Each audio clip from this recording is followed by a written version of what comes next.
Ang drama ng buhay, ang drama ng barangay. Radyo Nobela.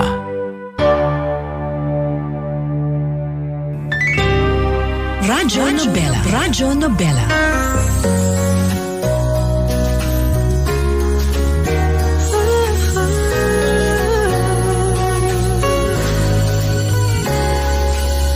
Panapanahon ng pagkakataon, may babalik bang kahapon? Barangay LS 91.1 forever. Good morning at eto na naman tayo sa panibagong araw, panibagong kwento ng buhay ang ating matutunghayan sa ating programang Radyo Nobela. Muli kasama niyo po ang inyong mahal na mama. Ako po si Mama L. Sa piling ng mga bulaklak at halaman. At para sa araw na ito, ang ating pinamagatan sa ating istorya ay Ilalim ng Kumot mula sa ating kabarangay na si Joy.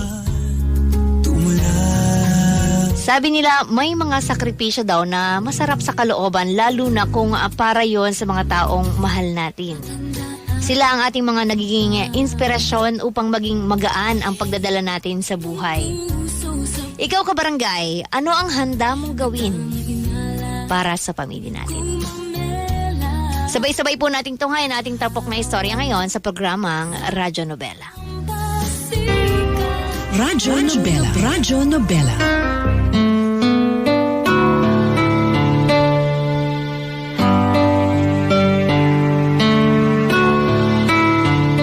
Dear Mama L, magandang araw po sa inyo dyan sa Pilipinas. Ako po si Jel, 31 years old at working dito sa Japan bilang isang maintenance technician. 5 taon na po akong OFW dito at kahit ganun katagal ay namimiss ko pa rin ang bansa natin. Palibhasa ay bihira naman po ako umuwi para magbakasyon kasi nagtitipid po ako at nag-iipon, Mama L. Katulad po ng ibang OFW, may pamilya po akong sinusuportahan sa Pilipinas. Ako po kasi ang breadwinner sa amin, lalo na't walang permanenteng trabaho si tatay. Dahil siya po ang nag-aalaga sa bunso kong kapatid na si Nicole na mayroong autism. Mabuti na lamang po at nababawas-bawasan ang pagka-homesick ko rito nung nadiskubre ko na ang programa niyong Radyo Nobela. Simula po noon ay sinubaybayan ko po ang lahat ng mga istorya nyo na uploaded online sa YouTube at sa iba't iba pang platforms. Mama L, wala po akong ibang hiling kundi ang magkaroon ng maayos na buhay sina tatay sa Pilipinas. Palibhasa po ay malaki rin ang sakripisyo niya noon sa amin ni nanay bago pa dumating ang bunso kong kapatid. Tubong kapas Tarlac po kami at simple lang naman po ang pamilya namin. Pero hindi ko po naranasan ang lumaking masaya. Dahil madalas na mag-away sina nanay at tatay noon. Pero si nanay po kasi ang pasimuno at lagi siyang nagagalit sa amin ni tatay kahit sa maliit na bagay lamang. Bukang bibig niya po noon na hindi raw niya gustong magkaroon ng pamilya. Nalabag po sa loob niya na maging anak ako at maging asawa si tatay. At para sa isang 10 taong gulang na bata, napakasakit po noon.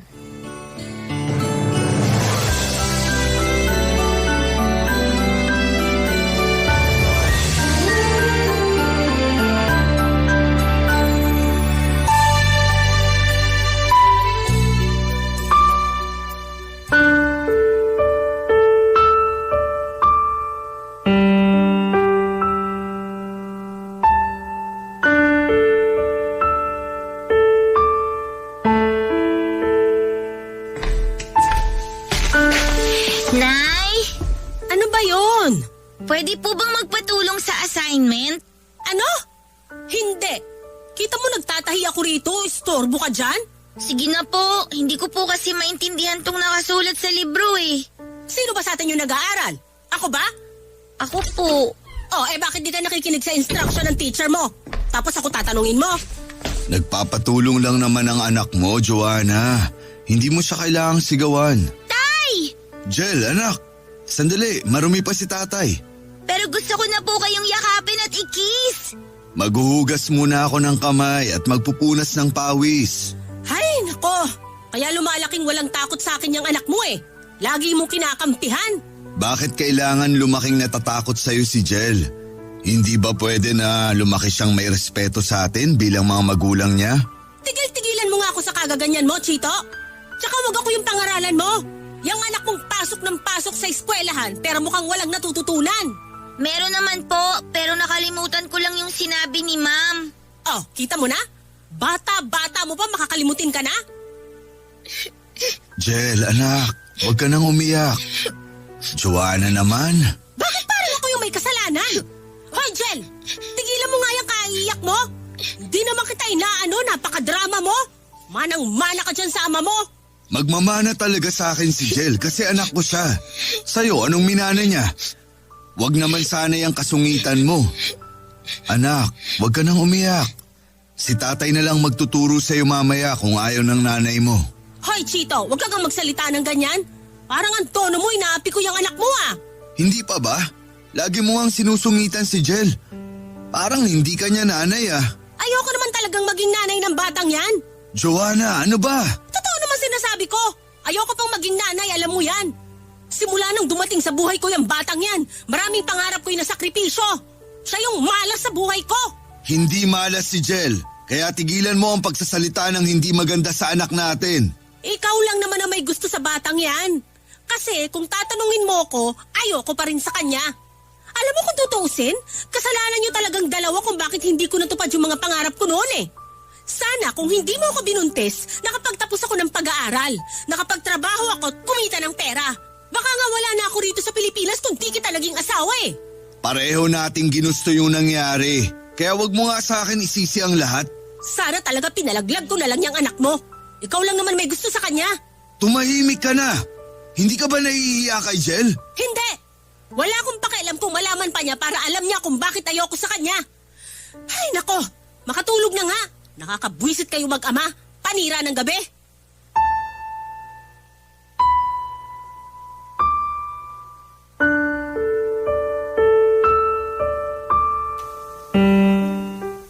Magkukolehiyo pa lang po noon si nanay nang mabuntis siya ni tatay, Mama El. Kung ilalarawan ko po ang personalidad niya ay masasabi ko pong meron siyang mataas na ambisyon sa buhay. Pero dahil po sa nangyari, pinakasal agad sila ni tatay at nanay. Dahil ayaw daw pong magkaroon ng kahihiyan ng angkan nila sakaling lumaki akong walang kinikilalang ama. Kaya lang simula po noon ay malamig na po ang pagsasama ng mga magulang ko.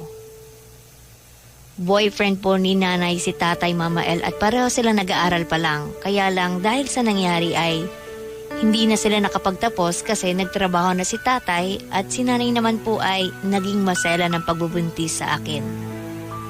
Meron pong maliit na barong-barong na ginawa si tatay para terhan namin pero hindi po yun kasing ganda ng bahay na sementado na pangarap ng nanay ko. Pero para po sa akin, sapat na po yun dahil hindi naman kami naiinitan o naaarawan. Lagi pong ipinamumuka ni nanay sa akin na hindi niya ako gusto. Kahit na galing ako sa sinapupunan niya. Marami na pong insidente na pinabayaan niya akong mag-isa nung bata pa ako kaya madalas akong nagkakasugat, mapilayan, ubuhin at sipunin. Mitsa rin po yun ang pagtatalo nila tatay pero sa huli ay inuunawa pa rin ni tatay si nanay. Gusto ko po makisimpatiya sa tatay ko sa pinagdadaanan ng nanay ko pero mali namang isisi niya sa amin ni tatay ang mga bagay na nangyari sa kanya at mga bagay na nangyari na. Hindi po nagtagal ay nagkaroon ako ng kapatid, si Nicole.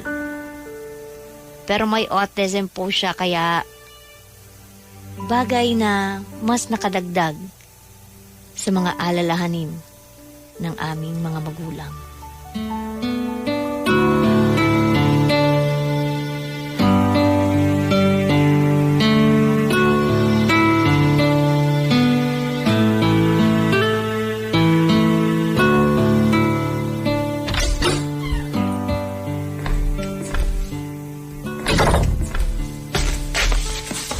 Tay, nandyan na po pala kayo. Oo anak. Teka, bakit bumangon ka? Kasi natulog po ako kanina, wala pa kayo. Kararating ko lang. Bakit po kayo ginabi? May inasikaso lang si tatay. Ay. Jel, anak, may sasabihin ako sa'yo. Alam ko na maiintindihan mo ako dahil matalino kang bata. Ano po yun? Plano ni tatay na magtrabaho sa ibang bansa. Iiwan niyo na po kami. Anak, hindi ganun yun. Magtatrabaho lang ako doon. Ganyan din po yung tatay ng kaibigan ko, si Makmak. Sa ibang bansa rin po nagtatrabaho tatay niya, kaya hindi niya madalas nakikita. Mamimiss ko po kayo, tay. Mamimiss din kita.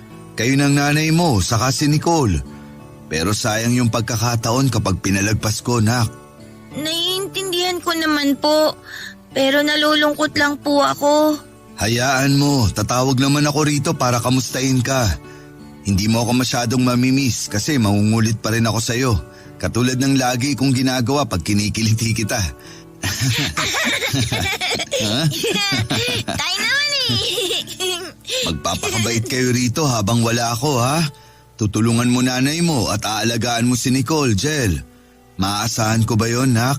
Opo, tay. Ako na pong bahala sa kanila. Salamat. Saka pasensya ka na kasi bata-bata mo pa pero binigyan na kita ng responsibilidad. Dapat kasi naglalaro ka lang sa labas at nag-aaral. Hindi ka nagbabantay sa pamilya natin dahil responsibilidad namin yun ng nanay. Masaya naman po akong tumulong sa inyo sa pagbabantay ng pamilya natin, tay. Nakakapaglaro pa rin naman po ako tsaka nakakapag-aral. Napakaswerte namin ng nanay mo kasi naging anak ka namin. Mabait na, masunurin at maunawain pa. Pero bakit lagi pong sinasabi ni nanay na malas daw po ako? Malapit na po tuloy ako maniwala na totoo yung sinasabi niya. Huwag kang maniniwala sa nanay mo. Pagod lang yun, kaya niya nasabi sa iyo yung mga bagay na yun. Hindi totoong malas ka. Ikaw kaya ang swerte namin. Kayo ng kapatid mo. Sa akin ka maniwala, anak. Opo, tay. Naniniwala po ako sa inyo. Ganyan nga. Basta lagi mong isipin na kahit malayo si tatay, kakampi mo pa rin ako. Alam ko naman po yun. Hindi ko lang po mapigilang matakot kay nanay kapag po nagagalit siya. Kakausapin ko si Joanna. Hindi naman tama na palagi siyang nagagalit sa'yo. Anak ka niya, nanay mo siya. Dapat minamahal ng mga magulang ang mga anak nila. Oh, bakit gising pa kayong magtatay? Anong oras na? Sinalubong lang ako ng anak natin. Nagulat nga rin ako kasi gising pa siya. Kahit kailan pasikat ka talaga, Jel. Joanna, wag mo naman sabihin yan sa anak natin. Anong wag sabihin? Maaga pa yan bukas sa klase nila. Tapos ang hirap-hirap na namang gisingin. Pag ikaw talaga nagpasaway bukas, makakatikim ka uli ng kurot para magising ka. Tay, si nanay oh. Hindi ka makukurot ng nanay mo. Pero matulog ka na, anak. Sige po, tay. Good night na po. Good night din. Joanna naman, hindi mo kailangan pagsalitaan ng ganun si Jel. Natatakot tuloy sa'yo. Saka anong kukurutin na naman? Ikaw pala yung may kagagawa ng pasanong bata sa tagiliran? Ano kung ako? Ipapademanda mo ako? Hindi natin kailangan umabot sa ganun. Kaya nga sinasabi ko na wag mo nang saktan si Jel. Anak natin yun. Ikaw na may sabi, anak natin. Saka kung makapagsalita ka, akala mo grabe ginawa ko dyan sa anak mo? Hoy, kurot lang yon. Nakakapikon kasi siya. Ilang beses ko nang ginising, ayaw pang bumangon. Ayun, napapala ng mga batang pasaway.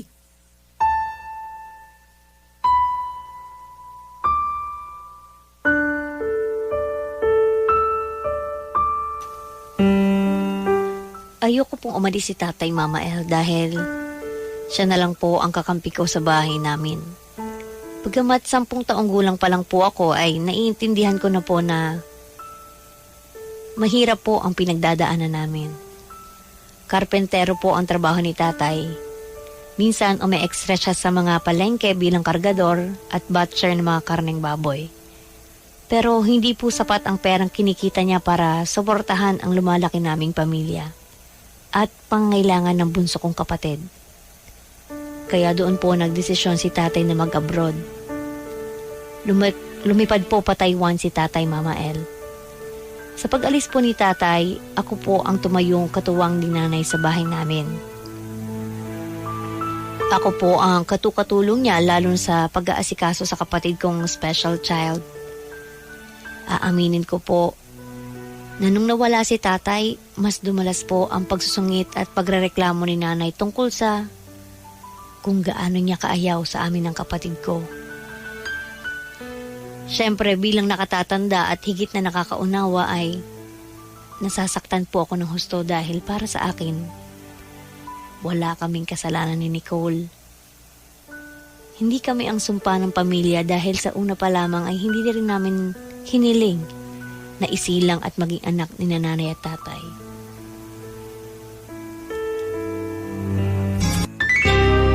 Radyo Nobela. Radyo Nobela.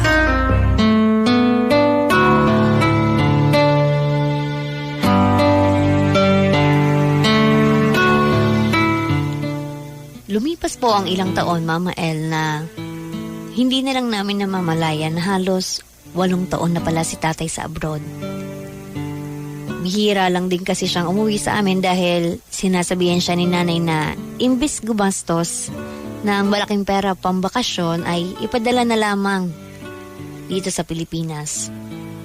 Pero pinagtataka ko lang, kahit na ganun nakatagal yung nakalipas, simula nang mag-OFW si tatay ay hindi pa rin po maayos ang bahay namin. Katulad ng laging bukang bibig ni nanay na pangarap niya. Naiintindihan ko naman po na magastos magpagawa ng bahay pero yung bahay namin ay napakarami pa pong kulang para masabing tapos na. Bukod pa po doon ay hindi ko talaga alam saan dinadala ni nanay yung mga perang padala ni tatay dahil lagi naman kaming tinitipid ng kapatid ko lalo na sa pagkain. Ni hindi rin niya kami binibilhan ng bagong damit o sapatos, bagay na minsan kong pinagdamdam sa kanya bilang bata noong araw. Pero kung mayroon po kung kinaiinisan kay nanay ay yun po ay ang malimit niyang pagalitan ang bunso kong kapatid na may special na kondisyon. Wala kasing tiyaga si nanay sa pag-aalaga kay Nicole, Mama El. Hindi talaga sila close. Ako po yung nagpapakain at nakikipaglaro sa kapatid ko kaya masasabi kong sanggang dikit kami. Kaya kapag pinapagalitan ni nanay si Nicole ay ugali niya po na magtago sa ilalim ng kumot. Dahil pakiramdam po niya, ligtas po siya sa ilalim ng kumot.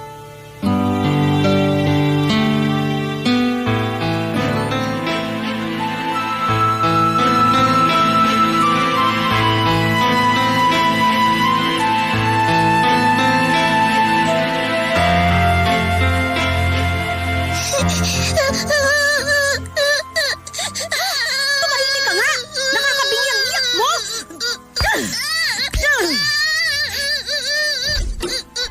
Isa, di ka patatahan? Ha? Nay, nandito na po. Teka, Nay! Huwag niyo po saktan si Nicole! Ate! Ate! Nicole? Ana, andito na si ate. Nanay, paano ako? Paano ako, nanay? Sakit! Sakit! Nay, bakit niyo naman pinalo si Nicole? Tinatanong mo pa talaga? Napakapasaway niyang kapatid mo, Jel!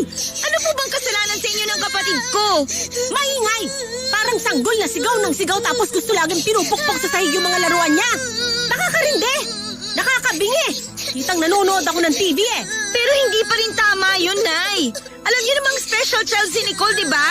Sana naman inintindi nyo. Kayo yung normal tapos kung umasta kayo, parang kayo pa yung may kondisyon sa isip eh. Anong sinabi mo? Ay, sorry po, Nay. Kapal naman ang mukha mong sabihan akong baliw. Nay, hindi ko naman po kayo sinabihang baliw.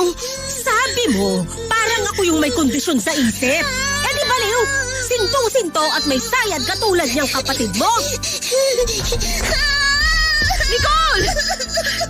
Bawiin niyo yung sinabi niyo, Nay. Hindi baliw ako ano man ang kapatid ko.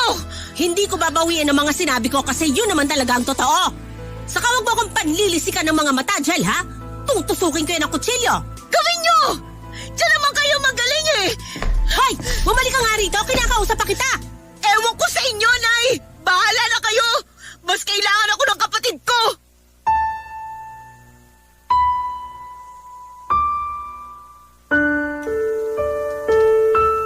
Mama El, mahal na mahal ko po si Nicole. Siya po yung kapatid na matagal ko nang hinihiling sa Diyos na ipagkaloob niya sa pamamagitan ng mga magulang ko.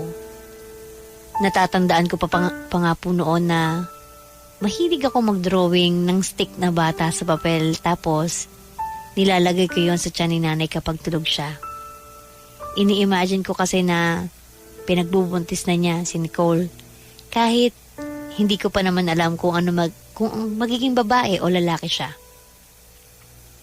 Basta sa isip ko lang po noon, ano man na maging kasarian nito o itsura ay mamahalin ko siya dahil kapatid ko siya. Kaya lang, kapag nahuhuli po ako ni nanay na nilalagyan ng papel na may drawing yung tiyan niya ay nagagalit po siya sa akin. Tapos, pinipilas po niya yung papel sa harap ko at isasaboy sa sahig. Sisigawan niya ako na linisin yung mga kalat hanggang sa umiyak ako. Pero hindi pa rin po ako nawala ng pag-asa na balang araw ay magkakaroon ako ng kapatid. Malapit po kasi ako sa mga bata at yung mga kapitbahay nga namin na mas bata sa akin ay kapatid na ang turing ko.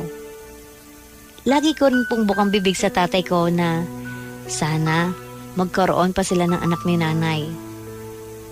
Nangako po ako na ako po ang mag-aalaga sa magiging kapatid ko basta magkaroon lang ako kahit isa.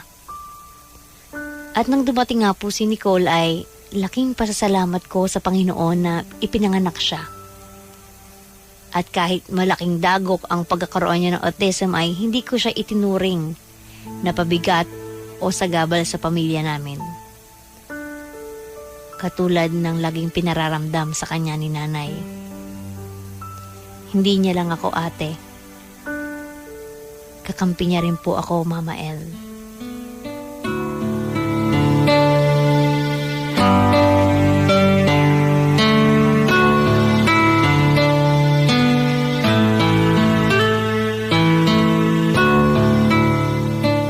Nak, kamusta ka na? Ayos lang naman po ako, Tay. Yung pag-aaral mo, ayos lang ba? Wala ka pang boyfriend? Ay, wala pa po. At ayos na ayos din po ang pag-aaral ko. Kayo po, kumusta po kayo dyan? Ganun pa rin. Malungkot kasi malayo ako sa inyo. Miss na miss ko na kayo ng kapatid mo at ng nanay nyo. Miss na miss na rin po namin kayo, Tay. Lagi nga po kayong tinatanong sa akin ni Nicole. Talaga? Anong tinatanong niya? Kung kailan daw po kayo uuwi. Kung kailan daw niya po kayo makakalaro. Mahilig po kasi kaming magbahay-bahayan ni Nicole eh. Ginagawa naming tolda yung kumot niya. Kunwari, bubungin ang bahay. Tapos naglalaro kami sa ilalim nun. Tuwang-tuwa po yung kapatid ko, Tay. Ang lakas nga po niyang tumawa. Tapos lagi po siyang pumapalakpak. Masaya akong marinig na magkasundo kayo ng kapatid mo. Salamat, Jel. Kasi inalagaan mo siya ng gusto habang malayo pa ako. Walang anuman po. Kapatid ko po si Nicole at mahal na mahal ko po siya. Kaya po inaalagaan ko po siya. Kaya lang nalulungkot po kasi ako dahil ayaw sa kanya ni nanay eh. Yun po bang tipong lagi siyang nagagalit kay Nicole kahit wala naman pong masyadong ginagawa yung kapatid ko? Ganun ba? Hanggang ngayon, hindi pa rin talaga nagbabago si Joanna. Mahal po ba kami ni nanay? Ha? Oo naman, nak. Bakit mo naman natanong yan? Hindi po kasi namin maramdaman yung pagmamahal na yun, Tay. Puro na lang po galit. Ate Jel, sino yan? Si Nicole ba yan? Ay, opo, Tay. Si Nicole po. Si Tatay, halika dali. Gusto mo ba siyang kausapin? Teka lang, ila-loudspeaker ko lang, ha? Sige, akin na! Hello, Tay? Hello, nak. Tay! Tay, tanungin niyo po siya tungkol po dun sa paborito niyang laro. Sige, nak. Nicole, ano yung lagi niyong nilalaro ni ate mo? Bahay-bahayan po. Tapos, nasa ilalim kami ng kumot kasi safe po doon. Hindi kami makikita ni nanay pag nagagalit siya. Doon po kami nagtatago, Tay. Ganun ba? Tay, kailan po kayo uwi? Sabi Ate Jel, lalaro tayo bahay-bahayan. Sasali daw kayo. Sinabi ko rin sa kanya na papasyal tayo sa mall pag uwi niyo po rito, Tay. Isang beses pa lang kasi nakakapunta sa mall si Nicole. Medyo challenging kasi siyang isama sa mga matataong lugar eh. Hirap talaga siya makihalubilo sa mga tao, Tay. Hayaan niyo, mga anak. Pag uwi ni tatay, marami tayong lugar na pupuntahan. Gusto mo ba yon, Nicole? Opo, Tay! Yay! Sige, Nicole, punta ka na muna sa kwarto. Sunod ako doon tapos maglalaro tayo. Kakausapin ko lang si tatay, ha? Sige, sige! Kakausapin ko si Joanna. Hindi ako makakapayag na patuloy niya kayong sinasaktan ni Nicole. Napakabata pa ng kapatid mo, nak. Ilang beses niyo na rin pong kinausap si nanay, di ba? Pero hindi naman po nagbabago yung pakikitungo niya sa amin. Simula bata pa ako, ayaw niya talaga sa akin. Tapos dumating si Nicole at nang malaman nga natin yung kondisyon niya, lalo kaming tinuring na sumpa ni nanay sa pamilya natin. Ginagawa ko naman po lahat para maging malapit kami sa isa't isa. Ang kaso siya yung laging lumalayo. Hindi ko na po alam kung paano siya aamuin eh.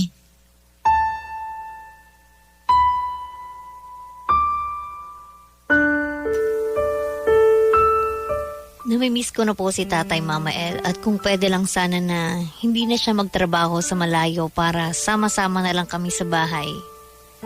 Ilang birthday ko na rin po kasi ang dumaan na wala siya kaya aaminin kong sabik ako na makita at makasama ang tatay ko. Pero alam ko na hindi naman pwede dahil kailangan niya magtrabaho para sa pamilya namin. Kaya nga po, sinusulit ko talaga yung mga sandali na kausap ko siya sa cellphone. Nagkukwento po ako sa kanya ng mga ganap ko sa buhay para kahit papaano ay wala siyang mamiss. At bukod po doon, para maramdaman rin po niya na kasama namin siya. Lumipas pa po ang mga buwan at napansin ko na parang madalas mag-away si nanay at tatay sa tuwing nag-uusap sila sa cellphone. Tapos si nanay po, lagi rin pong umaalis sa bahay namin at hindi ko alam kung saan siya nagpupunta. Kapag nasa bahay naman siya ay lagi siyang nakatutok sa cellphone niya na akala ko nung una si tatay ang kausap niya. Pero mukhang nagkamali ako, Mama El. Dahil isang beses ay may narinig akong ibang pangalan ng lalaki sa tawag na sanigot ni nanay.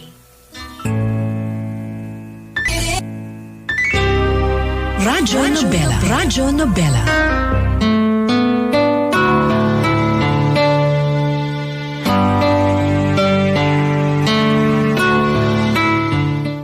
Mama El, malakas po ang hinala ko na may ibang lalaki ang nanay ko pero in denial pa rin po ako. Hindi ko po kasi lubos maisip na magagawa niya yon samantalang nagpapakahirap si tatay sa pagtatrabaho sa abroad. Pero ayoko pong magbulag-bulagan. Lalo nung parang hindi na itinatago ni nanay na may kalantari siya. Isang araw, may lalaking dumalaw sa bahay namin at ipinakilala niya ang kaibigan sa amin. Pero hindi po ako komportable. Agad ko rin pong pinasok sa kwarto namin si Nicole at ayokong may masabi sa kanya ang bisita ni nanay. Nang sumunod na linggo ay laking gulat ko po dahil nakita kong nasa pintuan na ng bahay namin si tatay. Sobrang saya ko po noon, Mama El. Kahit na biglaan ang uwi niya pero hindi po nagtagal ang kaligayahan na yon nang malaman ko ang dahilan kung bakit siya umuwi. Nawalan po pala ng trabaho si tatay kasi nagkaroon siya ng malalang sakit. Malalang sakit sa baga habang nasa Taiwan po siya. At meron pa rin po siyang problema silang dalawa ni nanay na gusto niyang ayusin. At tama rin po ako na may ibang lalaki ang nanay namin. At yun ay walang iba kundi ang dinala niyang kaibigan lang daw niya sa bahay namin, Mama El.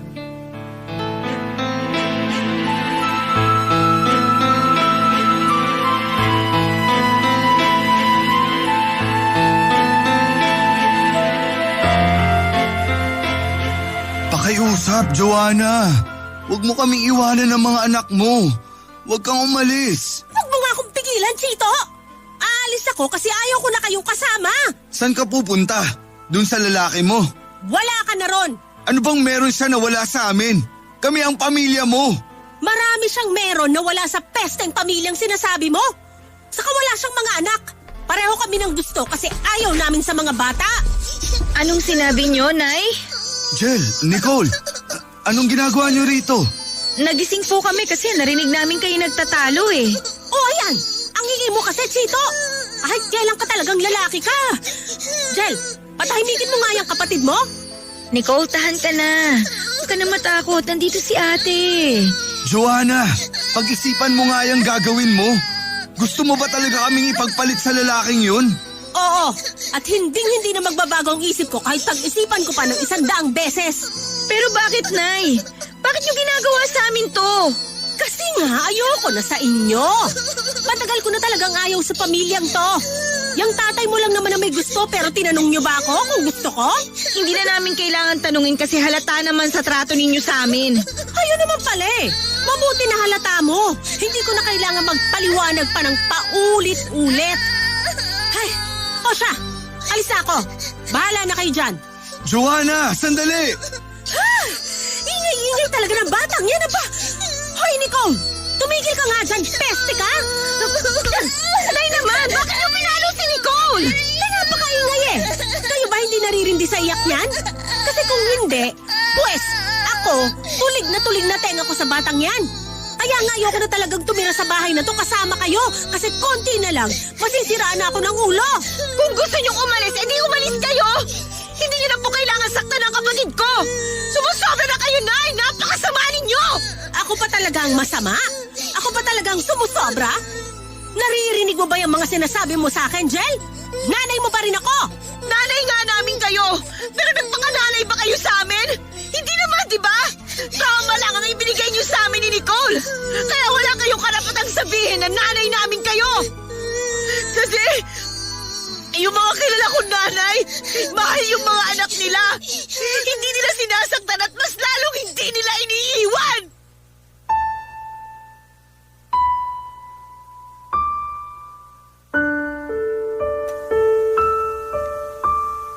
Umalis po si Nanay Mama El.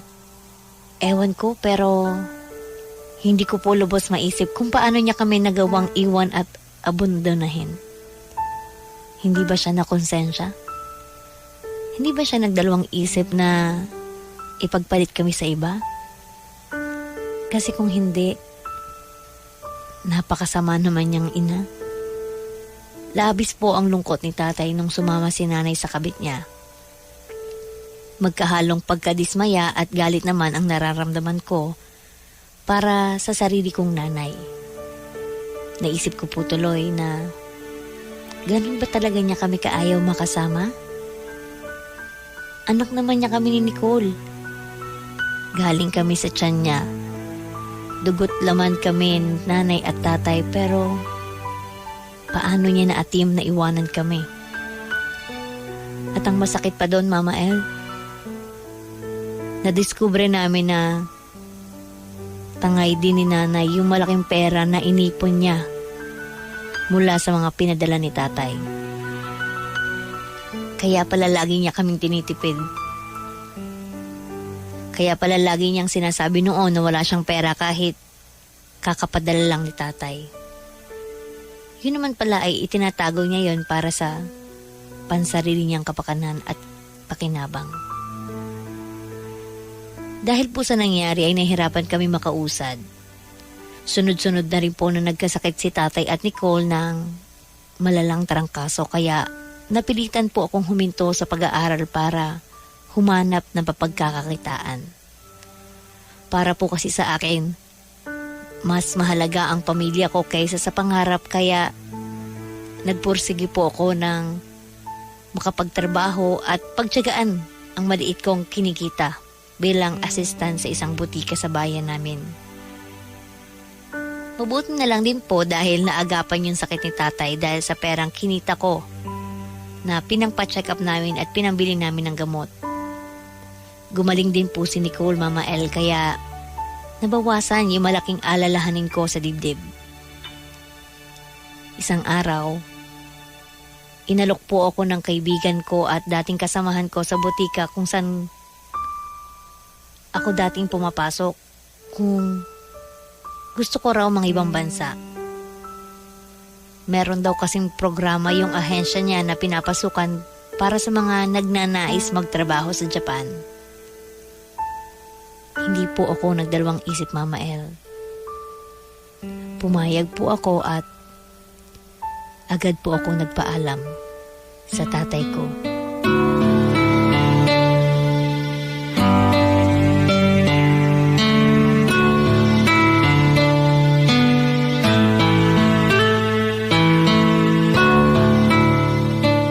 Tay, kape niyo po. Salamat, nak. Upo ka muna. Tagal na rin natin di nagkakwentuhan. Namimiss ko na yung panganay ko. Sige tay, tabihan ko po kayo. May sasabihin din po pala ako sa inyo, tay. Ano yun? Mamaya na po. Sabi niyo gusto niyo muna magkwentuhan tayo. Oo, pero nag-uusap na rin naman tayo eh. Kayo talaga, tay. Pero, kumusta na po ba kayo? Wala na po bang masakit sa katawan ninyo? Ayos na ayos ako, nak. Sinusunod ko yung sinasabi mo na huwag magpapakapagod at kumain sa tamang oras. Pati si Nicole, magaling na rin. Mabuti na yung pakiramdam. Malikot na nga eh. Masaya po ako na okay na kayo, tay. Kasi hindi ako mapalagay nung may sakit kayo pareho eh. Natakot po ako. Iniwan na nga kami ni nanay tapos iiwan niyo rin kami ni Nicole dahil sa sakit ninyo. Minsan ko na kayong iniwan ni Nicole nung nagtrabaho ako sa ibang bansa. At kahit na umalis na ang nanay nyo at sumama siya sa ibang lalaki, hindi ko kayo iiwanang magkapatid, nak. Mahal na mahal ko kayo. Gusto kong bumawi sa mga panahon na malayo kayo sa akin. Tay, pwede ko na po bang simulang ikwento sa inyo yung sasabihin ko? Sige, ano yun? Plano ko po kasing magtrabaho sa Japan. Ha? Japan? Opo, inalok po kasi ako ng dati kong katrabaho sa butika na magtrabaho doon bilang technician. May training naman po kami bago umalis. Naisip ko po na baka makapasa ako, mabigyan ng chance po na makapag-abroad. Kaso anak, Gustong-gusto ko po talagang umalis, tay, para po matulungan ko ang pamilya natin. ay, naiintindihan ko naman yun. Nalulungkot lang ako kasi magkakahiwa-hiwalay na naman tayo. Isipin nyo na lang, tay, na magkakasama-sama ulit tayo pag nakaipon na ako ng malaki-laki. Sandali lang naman po yun. Marami po kasi akong pangarap para sa atin, tay. Gusto kong tapusin yung pagpapagawa nitong bahay natin. Pag-aralin si Nicole sa special school. Gusto ko rin po magkaroon tayo ng pera sa bangko para pag nangailangan tayo, may makukuha tayo. Lahat po yun talaga para sa pamilya natin, tay. Naiintindihan ko, nak. Pero isama mo rin sa mga pangarap mo ang sarili mo. Malaki-laki na rin sinakripisyo mo para sa pamilya natin. Una na dun yung kabataan mo. Tapos yung pag-aaral mo. Masaya naman po ako habang nagsasakripisyo kasi para yun sa pamilya natin. Pakiramdam ko nga po hindi ako lugi eh. Kaya nga po talagang desidido akong umalis para matupad ko po yung pangarap natin, Tay. Kayo po ni Nicole ang inspirasyon ko. Mahal na mahal kita, Jel. Mag-iingat ka doon, ha? Ngayon pa lang nagpapasalamat na ako. Kasi mabuting anak ka. Sana patuloy kang pagpalain ng Diyos. Ibigay niya ang katuparan ng mga pangarap mo sa buhay na to.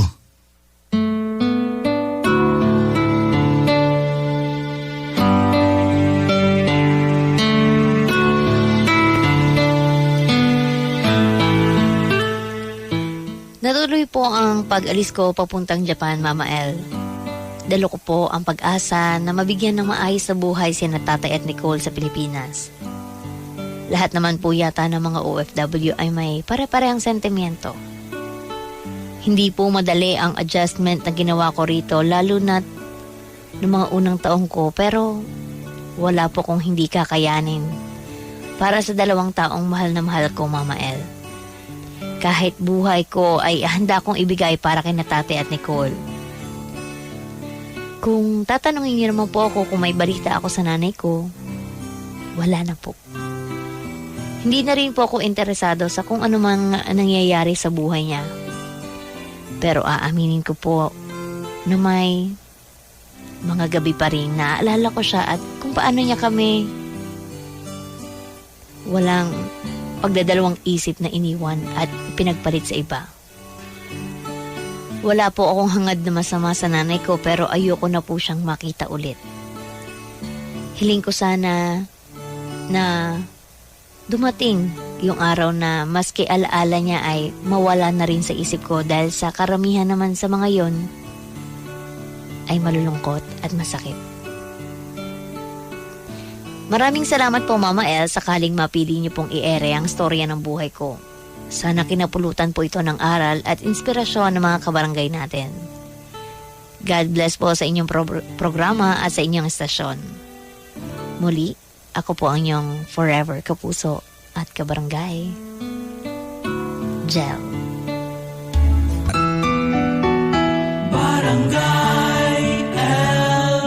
In Lucena, 91.1. Radyo Nobela. Radyo Nobela.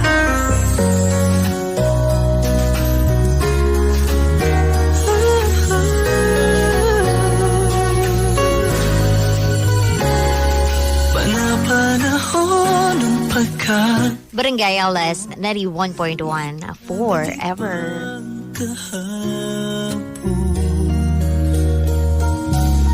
Para sa ating topok na istorya today, mga kabarangay, na pinamagatang ilalim ng kumot.